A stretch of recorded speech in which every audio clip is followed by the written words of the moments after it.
welcome to another video lecture in Math 442.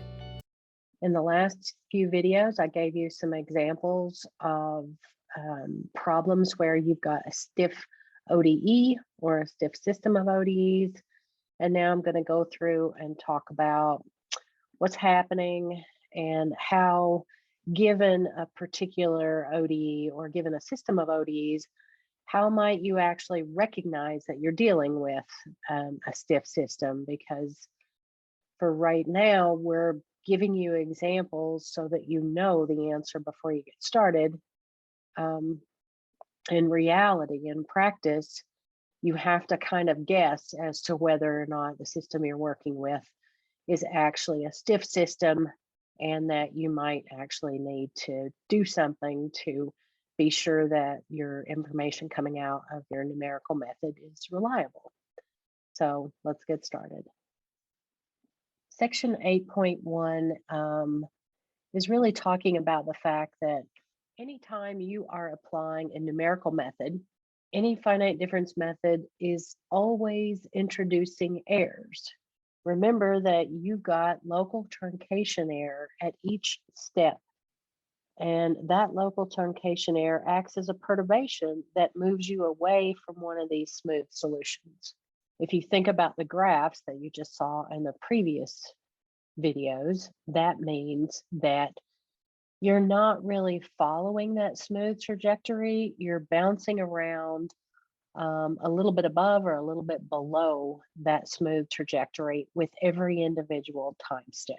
If your true solution is stable and robust, like the first example we saw, where small changes to the trajectory don't really matter that much and you eventually get sucked into that true solution trajectory, it's not a huge issue in terms of you getting to the right solution, okay? Actually, that stiffness can work to your advantage because as long as the numerical method is also stable, and what we mean by that is absolutely stable, that notion of absolute stability, then you're really getting sucked into that true solution. Unfortunately, the numerical solvers may have a little bit of a problem realizing that. And so let's try to think about now what happens with the numerical methods, okay? As you've already seen, the numerical methods that we're working with, they can be unstable unless you choose your time step K small relative to the scale of that rapid transient, okay? So compared to the changes in the solution, K has to be smaller than that. In a stiff problem, the time scale of that rapid transient is much smaller than the time scale of a smooth solution. If we think about this in the context of the previous slides, it really means that there are at least two time scales going on, and the time scale of that rapid transient being much smaller than the time scale of the smooth solution enters the problem in the following way. It means that the stability restriction that you have on your time step has to be significantly smaller than the stability restriction that you have on your time step, just to ensure that you've got a small amount of local truncation error. So this little guy right here means that the thing on the left is much, much smaller than the thing on the right. If we want to stay in the region of absolute stability for our solver, then we have to choose our time step extremely small. But if we were only worried about local truncation error, we wouldn't have to worry about our time step being so small. All right, so what does that mean in terms of the way we think about how the numerical solver gets implemented? And moreover, how can we actually figure out when we're dealing with a stiff problem? When is a problem stiff. All right, so characterizing a stiff problem, one way to do it is to look at the data that you're given. What do you have to work with? Well, you're given that your U prime is F of TU, right? That's kind of what you have to work with, that and an initial condition. So stiff systems of ODEs typically exhibit the following kinds of behavior. For an autonomous system where F is really only a function of U, then this means dF du. In other words, I'm taking the derivative of F with respect to U, and I'm looking at how large it might be over a large range of parameter values, a large range of U's. Well, what might happen is that the absolute value of that expression might be much larger than U prime of T. The actual d dt of the solution. Now, you don't always know what your solution U of T is, so ddt may or may not be something that you can even get your hands on, but you can usually measure this guy right here, okay? Now, in the context of a system of equations, that might mean that you're looking at, instead of an absolute value of one expression, you might be looking at a matrix norm, right? So let me say a word about that in a minute. The first thing is, here I'm assuming an autonomous right-hand side. So what that really means is that you have something where F is only a function of U explicitly. This means F is only a function of U explicitly. That's what the word autonomous means, in case you don't know. Now, if you are dealing with a non-autonomous equation, now example 8.1 is a non-autonomous equation because both T and U appear explicitly. All right, so this is a non-autonomous equation. And if you look at the Lipschitz constant, what that really is this guy right here, partial of F with respect to U, then that lambda, the size of that lambda is really what you're looking for. All right, so we can still look at the absolute value or complex modulus of F prime in this instance. Only instead of F prime, we're only looking at partial of F with respect to U and ignoring partial of F with respect to T. What that really boils down to is that the lambda, or the absolute value of the lambda, determines that time scale, and it's typically the fast time scale. And as you noticed, what did we do? We picked a couple of different lambdas, and lambda equals -1 meant, well, we didn't have a solution that was varying too quickly if we got off of that solution curve cosine t. But once we cranked up that lambda to a -10, then our slopes of our tangent lines were quite steep. That lambda equals -10 is telling you that. And also, one more little thing to note if you're reading your textbook, that inhomogeneous term, the inhomogeneous term here is this guy right here.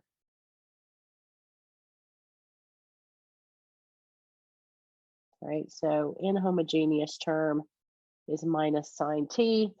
That is typically telling you the time scale of the slower time scale in the problem, and how that might vary. So now we've moved on to, instead of having a scalar one equation to deal with, let's talk about systems for a minute.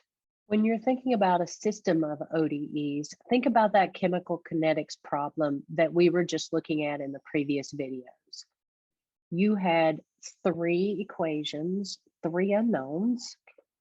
Now, how does that translate What is F prime? Well, F prime is that Jacobian, that matrix of all those partial derivatives that you saw in those previous slides.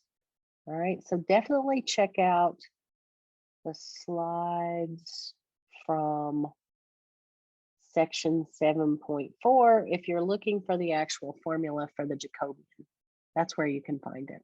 How do you figure out whether or not a system of ODEs exhibits some stiffness? What we do is we look at something called a stiffness ratio.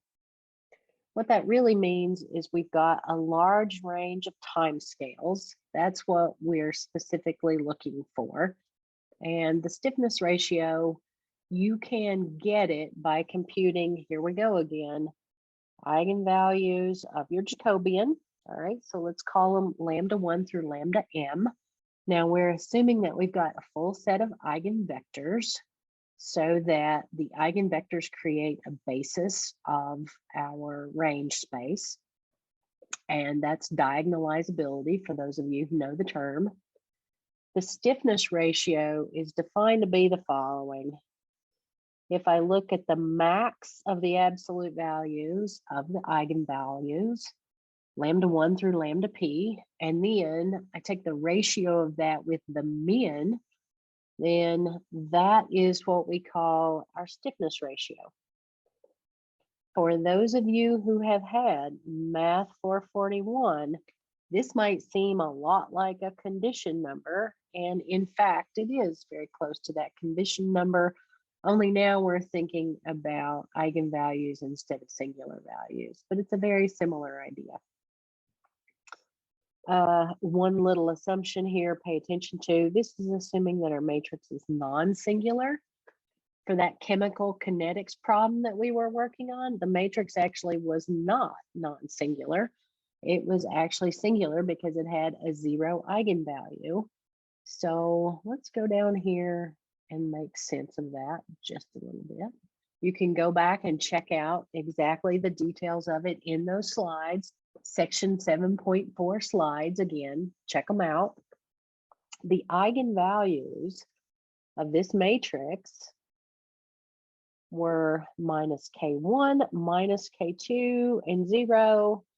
Where do you get them? Well, this is a matrix which is diagonal, right? So this is my U prime equals F of U. If you put it in the last form that we were looking at, in this case, it's linear. It's really a matrix times U.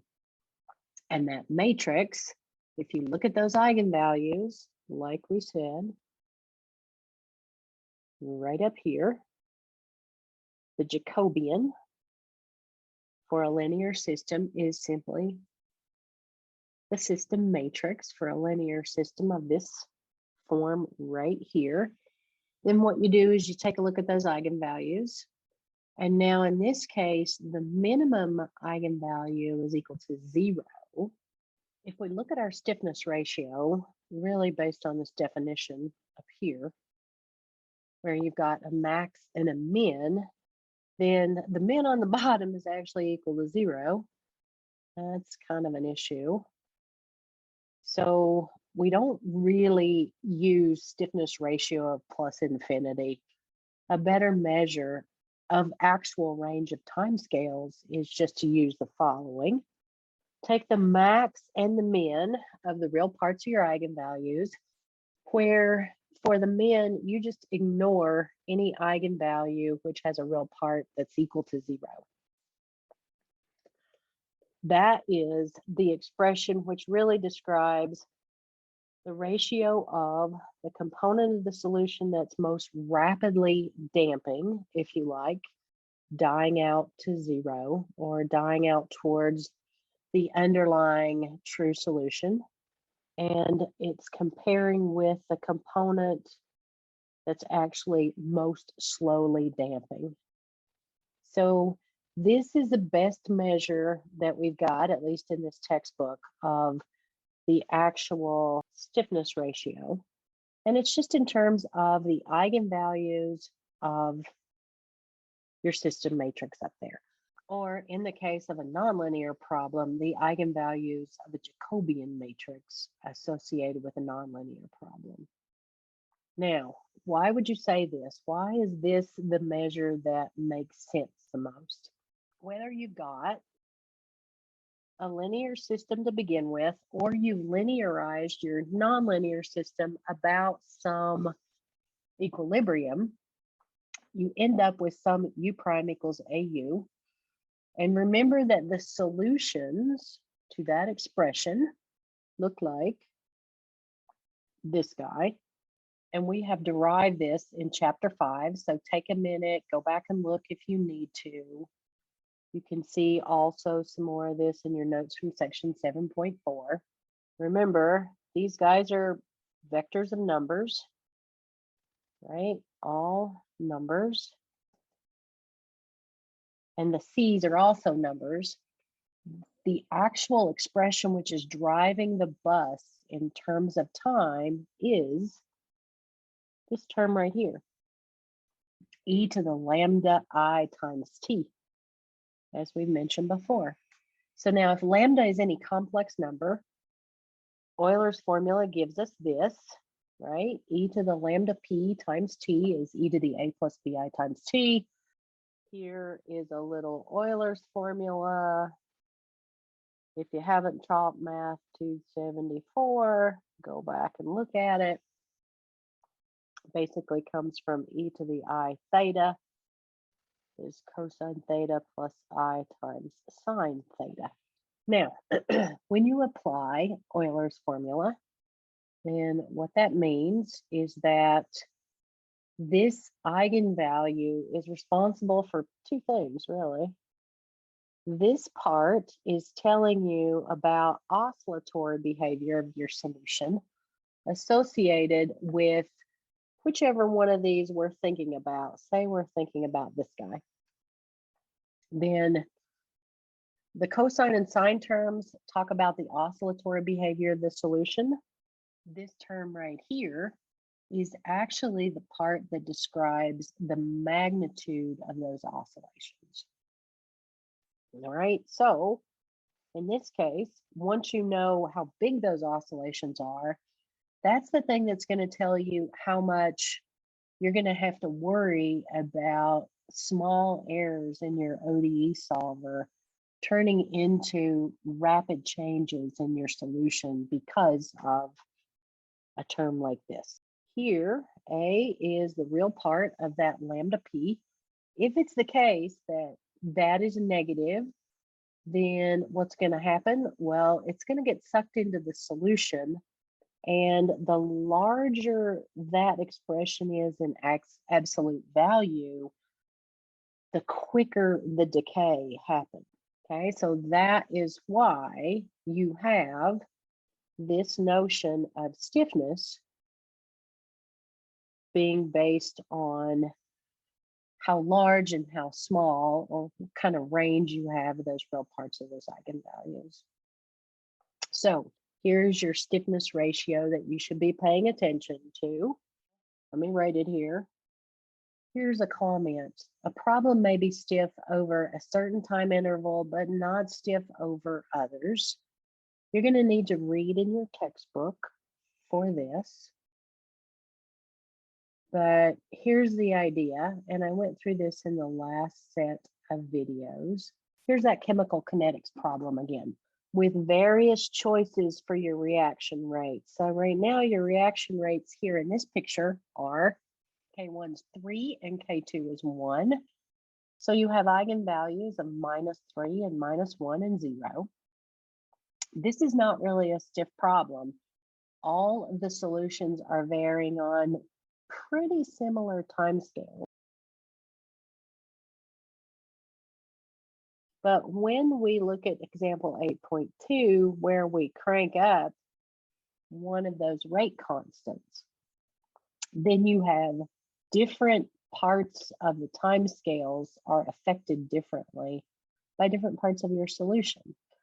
Now, this may seem a bit contradictory or hard to wrestle with, but what happens here is that in this situation, for this set of parameters, it's actually the case that the system is not stiff here because all of the solutions are varying rapidly as you start up your calculation. Okay, so the nearby solutions in this region, they're all varying rapidly.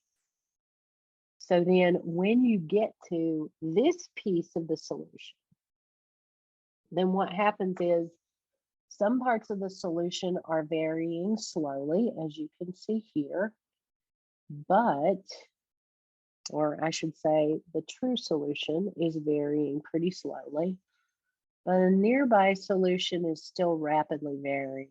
And you can see that in that last example that I did in the previous video, where what we've done here is injected chemical at time t equals 1 in a small time interval around t equals 1. And what happens is you get this little blip here, right? And so what that means is that you have these slowly varying solutions that you see up here. But what happens is that nearby, when you have this kind of parameter range, you have little blips in your solution because there are some rapid transients happening when you have this kind of situation. All right, that is the beginning of the remainder of the sections in 8.3. How do you look at, or how do you decide you've got a stiff problem that you need to worry about?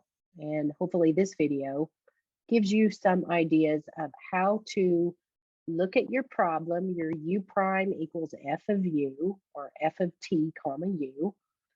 How do you sniff that out when you don't indeed know the true solution to the differential equation or the system of differential equations? Thank you for watching, and I'll see you in the next video.